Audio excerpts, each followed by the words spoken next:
दुसऱ्या बाजूने ज्या ठिकाणी जमिनी खरवडून गेलेल्या आहेत तिथं एनडीआरएफच्या नावाप्रमाणे त्याच्या हातात काहीच मिळत नाही. 5-7-8 आमची मागणी आहे की जमिनी ज्या ठिकाणी खरवडून गेल्या, विशेषतः नदी पात्राला लागून असणाऱ्या जमिनी पुन्हा संरक्षक भिंत बांधून त्यांच्या जमिनी पुन्हा भरून द्याव्यात. त्यापेक्षा पलीकडे जाऊन आणखी कुठे जमिनी खरवडून गेल्या असतील तर त्यांना 20,000 रुपये प्रति एकरी नुकसान भरपाई सरकारने ताबडतोब द्यावी. जनावरांच्या किमती आता एवढ्या वाढलेल्या आहेत की 1,10,000, 1,20,000 रुपये चांगली जनावरं मिळतात. त्यामुळे सरकारला मी म्हणत नाही की 1,20,000 रुपये द्या, पण किमान सरकारने 60-70,000 रुपये तरी गायी म्हैशी ज्या वाहून गेलेल्या आहेत त्यांची नुकसान भरपाई जी बाजारभाव आहे त्याच्या किमान 60-70% तरी रक्कम ही शेतकऱ्यांना ताबडतोबीनं द्यावी. शेळ्या मेंढ्यांच्यासाठी 10,000 रुपये द्यावेत. हे मी यासाठी सांगतो की आता हा शेतकरी आता जर बसला तर तो पुन्हा पुढची 3-4 वर्ष उठणार नाही. राज्य सरकारचं देखील उत्पन्न त्याच्यावर त्याचा परिणाम होईल. हा शेतकरी जगला पाहिजे आणि पुन्हा तो शेतीच्या कामांना लागला पाहिजे. आम्ही सतत गेले 1-1.5 वर्ष मागणी करतोय कर्जमाफी करा. आज सरकार आम्हाला नेहमी मागचे 10 महिने उत्तर देत आले की आम्ही योग्य वेळी कर्जमाफी करू.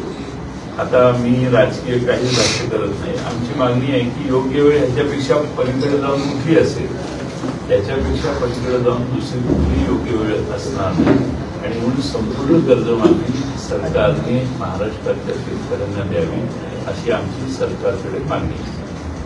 तुम्ही अर्थमंत्री होते, राज्य सरकारची परिस्थिती काय असली की त्यांनी इतकी आहे देईल असं वाटतं? असं आहे की राज्य सरकारची परिस्थिती अडचणीत असली का नाही हे मला माहीत नाही. साधारणपणे कार्यक्रमाला होणारे खर्च, इव्हेंट्स, रोषणाई आणि सगळे प्रकार बघितले तर सरकारकडे भरपूर पैसे आहेत. सरकारकडे पैसे नाहीत असं आम्हाला म्हणण्याचं आता धाडस होत नाही. कारण एकेका याच्यात एवढी पैसे खर्च करायची आग्रह आहे सरकारचा. सरकारला इच्छा आहे, सरकारकडे पैसे एवढे आहेत की सरकारला खर्च कुठे करू आणि कुठं नाही असं होतंय, असं इम्प्रेशन जनरली आहे. तिजोरीत काय आहे ते माझ्यापेक्षा राज्याचे अर्थमंत्री महोदयांना जास्त माहिती. पण आता सरकारने स्वतःची परिस्थिती न सांगता जो मायबाप, आपण काय म्हणतो सरकार हे मायबाप आहे, त्यामुळे मायबापांनी मुलांना असं सांगून चालतं का की माझा पगार झालेला नाही, जेवण उद्या जेव, आज तू पावसाने भिजलेला आहेस, कपडे आता नवीन मला आणायचे नाहीये, तू आता तेच कपडे वाळव, असं मुलं ऐकत नाही. मायबाप सरकार आहे तर मायबाप सरकारने कुठल्याही अडचणी न सांगता केंद्र सरकारकडे जाऊन मदत मागणे, त्यांच्याकडून मदत आणणे, राज्य सरकारने स्वतःचे बाकीचे खर्च थोडेसे बाजूला ठेवून यात खर्च करणे, हे शेवटी आपला शेतकरी हाच आपला कणा आहे, त्याला विसरता येणार नाही असं मला वाटतं. तेच अर्थमंत्री म्हणतात की पैशाचं नाटक करतायत किंवा पैशाचं सोंग करतायत. आता असं आहे की याच्यावर कशावरही मला भाष्य करायचं नाही. का नाही करायचं तर त्यांनी राजकारण करतो असा आरोप होण्याची शक्यता आहे. ते काय त्यांची कुणाची काय विधानं असतील ते असू देत. आमचं सगळं लक्ष हे विचलित होता कामा नये. आमचं उद्दिष्ट आहे शेतकऱ्यांना मदत मिळवून दे. आम्हाला कोण काय भाष्य केलं, कुणी कुठे काय कॉमेंट केले तर आम्हाला काहीच बोलायचं. आमचं म्हणणं महाराष्ट्रातल्या शेतकऱ्यांना तुम्ही ताबडतोब मदत द्या आणि किमान 25,000 रुपयाचा पहिला हप्ता हा शेतकऱ्यांच्या पद्धती या आठवड्या 10 दिवसात पडला पाहिजे. 2,000 आणि 3,000 आणि 4,000 रुपये द्यायला तुम्ही गेला तर मला असं वाटतं की शेतकऱ्यांची थट्टा होईल आणि ती टाळावी सरकारने. आणि सरकारने आता थोडासा मनाचा मोठेपणा दाखवून की पैसे द्यावे. उद्धव साहेबांनी काल पीएम केअर फंडाचं काहीतरी सूचना केली की त्याच्यातून पैसे आणून काहीतरी सूचना केली. पीएम केअर फंड हा काही सरकारचा नाही, खाजगी ट्रस्टची व्यवस्था दिसते. आणि जेव्हा कोरोनाच्या काळात पैसे गोळा झाले त्यावेळी असं दाखवण्यात आलं, भासवण्यात आलं की हा सरकारी ट्रस्ट आहे आणि मुख्यमंत्री पीएम केअरमध्ये तुम्ही पैसे द्या, आव्हान काही राज्याच्या प्रमुख नेत्यांनी केलेलं. आता संधी आहे पीएम केअरने महाराष्ट्राला 20,000 कोटी रुपये देण्याची. याच्यापेक्षा कदाचित जास्त पैसे त्यांनी गोळा केलेले आहेत. त्यामुळे पीएम केअर मधूनही आपल्याला पैसे मिळू शकतात. मुख्यमंत्री सहायता निधी मिळू शकतो. पीएम केअर हा देशाचा फंड आहे. त्यामुळे त्यातनं 15-20,000 कोटी रुपये जर मिळत असतील तर ज्यांनी त्या पीएम केअरची वकिली केली महाराष्ट्रात त्यांनी आता तिकडून जाऊन पैसे आणले पाहिजे अशी आमची विनंती. उद्धव ठाकरे मुख्यमंत्री असताना आपणही त्या मंत्रिमंडळात होता त्यावेळेस एकदा कर्जमाफी केली होती असं ते सांगतायत. तर मग किती सांगतायत म्हणजे केलेलीच होती. हा मग आपण मी तेच विचारतो की आपण त्या मंत्रिमंडळात होता मग अशी शेतकऱ्यांकडे किती बाकी आहे साधारणपणे. तर शेतकरी साधारण 20-21 मध्ये सरकार होतं 22ला गेलं. सरकार ज्यावेळी आलं त्यावेळी मुख्यमंत्री आणि 6 मंत्री असं पहिल्यांदा 1 महिना 1.25 महिना रचना होती. त्या पहिल्या आठवड्यातच दिलेल्या आश्वासनाप्रमाणे पहिल्या आठवड्यातच आमचा निर्णय आम्ही घेतला की मला वाटतं दुसरी कॅबिनेट मिटिंग असेल की कर्जमाफी करायची. कर्जमाफीची अंमलबजावणी केली. हजारो कोटी रुपये माझ्याकडे आता आकडेवारी नाही आहे पण हजारो कोटी रुपये त्यावेळी आयुक्त विभागाचं चार्ज त्या पहिल्या महिन्यात माझ्याकडेच होता. त्यामुळे त्या पैशाची व्यवस्था करणं आणि ते पैसे देणं याच्यासाठी आमच्या त्यावेळीच्या सरकारने बराच पुढाकार घेतला. आता अपेक्षा आहे की कर्जमाफी पुन्हा करावी कारण आश्वासन काही पक्षांनी महाराष्ट्रात निवडणुकीत आश्वासन दिलेलं आहे आणि ते आश्वासन पूर्ण करायचं कधी 29च्या आधी मताच्या आधी 10 महिने करणं योग्य नाही. आता करावं तर ह्याच्यापेक्षा जास्त योग्य वेळ नाही. जास्त नसेल असं तुम्ही दिल्यानंतर फार वर्ष झालेले नाहीत असं माझं. हा बरोबर आहे तुमचं बरोबर आहे. येणार नाही अशी आमची समजूत. मागच्या पुरामध्ये सांगली साताऱ्यामध्ये बीड सारख्या छोट्या गावातून लातूर सारख्या छोट्या गावातून आम्ही मदत पाठवली म्हणजे आम्ही त्या सगळ्या प्रोसेसमध्ये. आता तुम्ही पश्चिम महाराष्ट्रातून आलाय साखर कारखानदारीचे एक मोठं केंद्र फिरतोय तशी मदत मागे येते. आम्हाला कोल्हापूरमधून सतीश पाटलाकडून ट्रक येते असे समजतंय. तुम्ही इकडे आलात तुमच्याबरोबर काही अजून बरोबर येऊन वाटप करण्याचा शो मी नाही करणार. निवडणूक मागे यांचे कार्यकर्ते मागून येत आहेत. मेहबूबला त्यांनी साधलाय जिल्हा अध्यक्षांना ते संपर्क साधतील. उस्मानाबादला आज सकाळी वाटप एका 2 गावात होतोय. सोलापूरच्या 2 ठिकाणी 3 ठिकाणी वाटप झालं. ते चालू आहे. आमच्याकडे फक्त आम्ही हा प्रसंग मदत फोटो वगैरे लावायची काम केली. तयारीत नाहीये. बाकीचे कार्यकर्ते काम करतायत मला माहित नाही काय. चंद्रकांत पाटील यांनी आरोप केलाय सांगली जिल्हा बँकेची नोकरी झाली त्याची चौकशी झाली पाहिजे आणि बँकेची देखील चौकशी झाली पाहिजे अशी मागणी चंद्रकांत पाटील केली. मी त्याच्यावर काय बोलायचं त्याला मी त्या बँकेचं संचालक नाही आहे. मी त्या बँकेत काम करत नाही. त्यामुळे काय त्याबद्दल मी बोलण्याची काय मला माझं लक्ष हे आता पूर हानीचा काळ म्हणजे अतिवृष्टी आहे त्याच्यासाठी मी लक्ष केंद्रित करतो. त्या गोष्टी राजकारणात शेवटी राज्यात काय चाललंय तुम्ही काय करताय हे जनताच विचारेल. त्याला प्रश्न आहे. मात्र धाराशिवचे कलेक्टर हे 24 तारखेला 4 दिवस नवरात्र महोत्सवामध्ये डान्स करताना आढळून आले. इकडे एवढं मोठं संकट आहे शेतकरी उद्ध्वस्त झाला. काही ठिकाणी लोक अडकले. मदत करण्याऐवजी कलेक्टर डान्स कार्यक्रमामध्ये केलं 24 तारखेला अतिवृष्टी झाल्यानंतर 24 तारखेला आज 26 संवेदना आहे. व्हायला नको पाहिजे.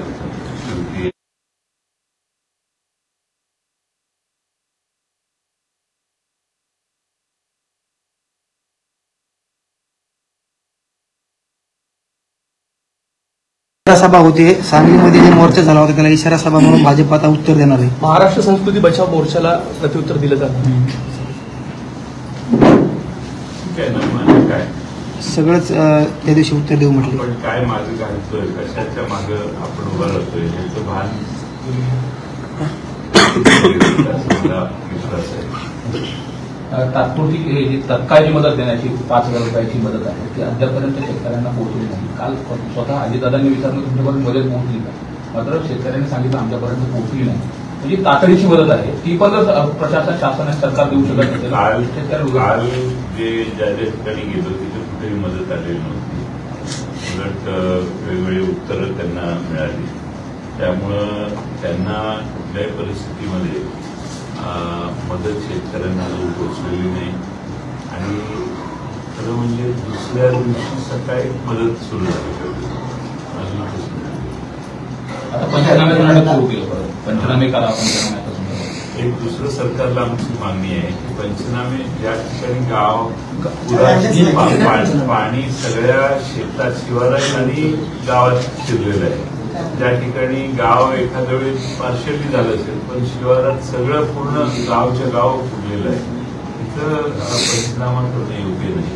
आणि कोणतं पीक होतं याची चौकशी करण्यात काय अर्थ नाही. आपल्या शेतकऱ्याला मदत करायची या उदात्त भावनेने सरकारने पावले टाकले. पिकांचं नुकसान आहे त्याची भरपाई होईल या 50,000 मदतीनं, परंतु ते जमिनी खरडून गेल्या. फक्त दगडगोटे काही ठिकाणी शिल्लक आहे. त्याच्यासाठी वेगळं काही मदत असेल नाही. 4-5 वर्ष ते उघड गेला. आता मी मागणी केली ना, खरडून ज्यांच्या जमिनी गेल्या त्यांना किंवा 30,000 रुपये एकरी हे दिलं पाहिजे.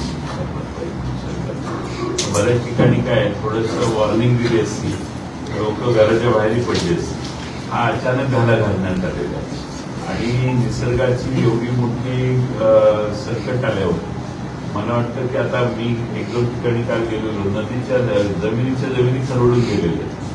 नदीच्या पात्राच्या शेजारी असणाऱ्या 2-2, 4-4, 5-5 एकर मळ्या निघून गेलेल्या. त्यामुळं जमीनच गेली ना. आपण नुकसान भरपाई देतो पण जमीन करायला पुढे साधनच राहिली. अजितदादा जिल्ह्याचे पालकमंत्री अजितदादा एसपी बदलले, पालकमंत्री बदलले, तर जिल्ह्यातली गुन्हेगारी काही थांबलेली नाही. जिल्हा काय फार असं बदललेलं असं काही झालं तुम्हाला काय? आता ते आले जरा कडक शिस्त लावतील अशी सगळ्यांचीच अपेक्षा आहे. त्यामुळं हळूहळू या सुधारणा दिसाव्यात. आता अलीकडेच 5-6 महिने झाले म्हणत ते पालकमंत्री झाले. हळूहळू त्यांना तुमच्या सगळ्यांचा अभ्यास झाल्यावर ते योग्य पावलं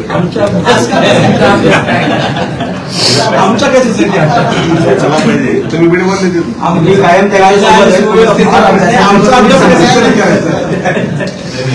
अभ्यास म्हणजे लीडला कुठल्या तालुक्यात काय केलं पाहिजे, कोणत्या सुधारणा केल्या पाहिजेत. आणि शेवटी आता सुरुवात केली आहे. त्यांच्यावर अन्याय करणं आवश्यक आहे असं मला वाटत नाही. बघू काय. कोल्हापूर, सांगली, सातारा आणि आमची अपेक्षा आहे की कडक प्रशासन, पारदर्शी प्रशासन आणि खरं प्रशासन हे जिल्ह्यात त्यांच्या अंडर यावं. फक्त त्यांनी वारंवार यायला लागेल. त्या दुरुस्त्यात सुधारणा करायच्या असतील तर किमान 10-12 दिवसांनी एक चक्कर मारली पाहिजे. कोल्हापूर, सांगली, सातारा परिसरात पूर परिस्थिती निर्माण झाली आहे. एनडीआरएफचे देखील उल्लेख केला जातो. आज मराठवाडा अशा पद्धतीने पूर्णतः टिकला गेलेला आहे. मात्र असं विशेष ज्याला पॅकेज म्हटलं जातं एनडीआरएफच्या तुम्ही मगाशी म्हणताना म्हटलं की दुप्पट मी जी मागणी केल्यात ना त्याला अनुसरूनच आहे त्या ज्या मागण्या. आणि सांगली, कोल्हापूरला जी ट्रीटमेंट दिली ती ट्रीटमेंट इथं द्यायला काहीच हरकत नाही असं आमची मागणीच आहे. पीक विम्याची प्रक्रिया पण किचकट केली, काही स्टिकर काढले गेले. हा, ते ट्रिगर काढण्याचं काम आता काय झालंय. पूर्वी 1 रुपयात पीक विमा या सरकारने घोषणा केली. ते संपूर्ण फ्लॉप झालं. कृषी मंत्र्यांनी काय विधानमध्ये केलं तुम्हाला सगळ्यांना माहिती आहे. त्यानंतर आता पीक विम्याच्या बाबतीत नव्यानं पीक विम्याच्या ज्या पद्धती सुरू केल्या त्यात अनेक ट्रिगर त्यांनी काढून टाकलेले. मग त्या प्रीमियम भरणारा शेतकरी मागे जायला लागला. प्रीमियम भरणारा शेतकरी जो आहे त्याने तो पैसे भरायचे, ते भरायचे नाही. त्याला संरक्षणाचं पूर्ण कवच मिळालं पाहिजे. आणि तुम्ही जर तापमान 22 डिग्रीच्या खाली गेलं तर नाही, 35 डिग्रीच्या वर गेलं तर नाही, असं काय काय असतं. असे ट्रिगर केलेले आहेत काही की जे द्राक्षाच्या बागेला, डाळिंबाच्या बागेला, इतर पिकांना त्या ट्रिगरचा काही उपयोग होत नाही, केळीच्या बागांना. म्हणून सरकारने शेतकऱ्यांचे आता असे संकट आलं तर त्याच्यात 25 मिलीमीटर पाऊस सलग 3 दिवस झाला तरच मदत मिळणार अशी एक ट्रिगर होता मागच्या 2 वर्षापूर्वी. 25 मिलीमीटरचा एखाद्या दिवशी जरी 22 मिलीमीटर झाला तरी त्याला नुकसान भरपाई नाही. असे ट्रिगर असतील ट्रिकी, तर मला वाटतं की नुकसान झाड पूर्णपणाने केळीचं बाग आहे, केळीची बाग, द्राक्षाची बाग पूर्ण उद्ध्वस्त झाली, त्याला पूर्ण त्यांनी गुंतवणूक जी केलेली आहे ती सगळी मिळावी अशी इन्शुरन्स पाहिजे. तर स्थानिक आपत्तीच्या संदर्भामध्ये स्थानिक आपत्ती लागू केलं जाणार हे एक ट्रिगर होतं. स्थानिकची आपत्ती आता ही पूर परिस्थिती आहे, उंबरठा उत्पन्नावरती ज्याचे नुकसान झालं त्याच्यावरती पुन्हा विमा क्लेम केला जाईल.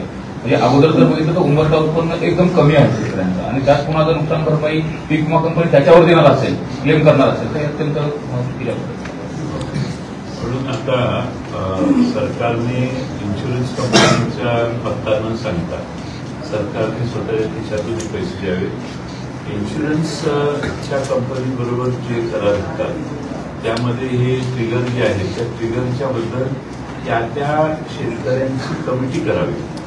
मग डाळिंबाचे असतील, द्राक्षाचे असतील, सोयाबीनचे असतील, जे जे कापसाचे असतील, जे शेतकरी मोठ्या प्रमाणात बागायत पिकं घेतात त्या सगळ्यांच्या कमिट्या करून त्यांचे सल्ले घ्यावेत आणि मग त्यातून कृषी मंत्र्यांनी पुढाकार घेऊन हे नवे ट्रिगर करून टेंडर काढावं आणि इन्शुरन्स कंपनीला बोलवावं. पाटील साहेब, आज तुम्ही बीडमध्ये आहात म्हणून विचारतो, सामाजिक सलोखा सामाजिक समता जी आहे ती कशी ढासळली हे सांगितलं जात आहे. 28 तारखेला भुजबळांचा बीडमध्ये मोर्चा आहे आणि काही दिवसांपासून मराठा विरुद्ध ओबीसी हा नितीन गडकरींनी त्यांना जात जी आहे ती त्यांना सांगवली लागली भर सभेमध्ये. काय सांगाल संपूर्ण गोष्ट?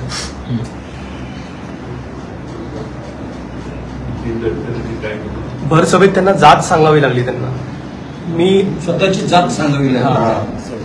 ब्राह्मण आहेत असं त्यांनी म्हटलं. युपी बिहारमध्ये ब्राह्मणांना बहुत मराठा महाराष्ट्रात काय आहे की एखाद्या जातीने एकत्रित येऊन आपल्या समाजाला आरक्षण मिळवणं, मागणी करणं हे काही चुकीचं आहे असं मला वाटत नाही. त्यांच्या त्या भावना असतात.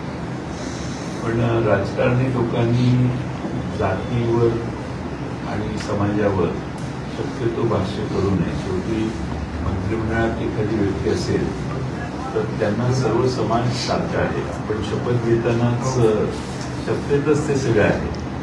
मी सर्वांना समान लेखी कोणाकडेही वेगळ्या दृष्टीनं बघणार नाही. ते शपथ मंत्र्यांची शपथ आहे ती आपण वाचली तर आपल्या लक्षात येईल की सर्व जनता तुम्हाला समान आहे. कोणी कोणाची बाजू घेऊन काम करणं योग्य नाही, उचित नाही. त्यामुळे असे जर कोणी मंत्री भाष्य करत असतील तर ते शपथेला बाधा आणतात. सरकारच आता एखाद्या कोणताही निर्णय घेताना एखादी समिती जसं मध्ये तर एक विखे पाटलांच्या नेतृत्वाखाली एक झाली, नंतर जातीच्या कमिट्या करते. मग ते सरकार असं कसं सांगितलं ते काय होतं? मला असं आठवतं की पृथ्वीराज चव्हाण मुख्यमंत्री असताना पृथ्वीराज चव्हाण साहेबांच्या वेळी अशा समित्या ज्यावेळी झाल्या तरी सर्व समाजाचे मंत्री त्यात असायचे. हा पहिलाच प्रकार दिसतोय की समाजच मंत्रिमंडळातल्या मंत्र्यांचे समाज बघून त्यांना कमिट्या देण्यात आल्या. हे फार धक्कादायक आहे. म्हणजे असं कधी महाराष्ट्रात नव्हतं. किमान सरकारमध्ये बसलेल्या मंत्र्यांनी आपले सगळे समाज विसरून सर्वांसाठी काम करायला पाहिजे. तर वेगवेगळे समाज करण्याची जी पद्धत सुरू झाली तीही अनिष्ट आहे. आणि महाराष्ट्राचं हे जे जाती राहायचे त्याला तडा जाणार आहे असं मला वाटतं.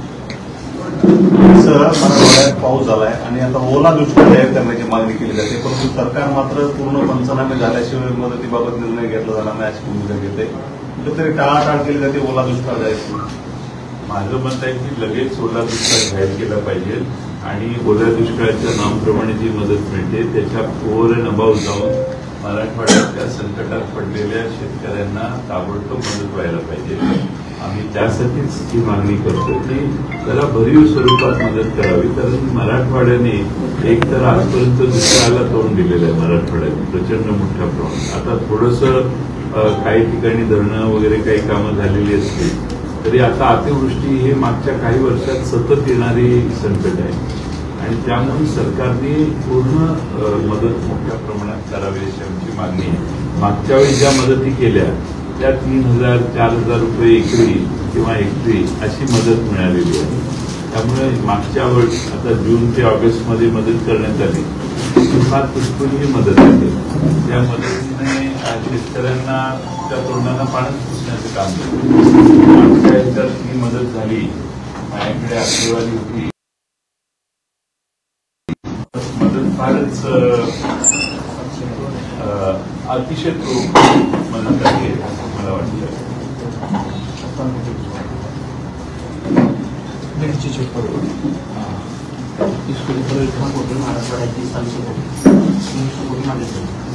जून ते ऑगस्ट पर्यंत 2,139 कोटी रुपये वाटण्यात आले.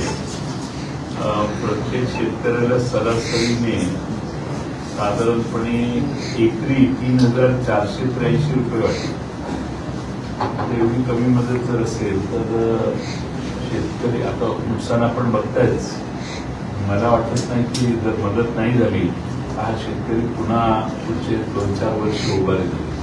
याचा परिणाम राज्याच्या शेती उत्पादनावर होईल. ते सगळे सायकल फार शेवटी लोकांच्या ग्रामीण भागात पैसे गेले तरच सरकारला देखील त्या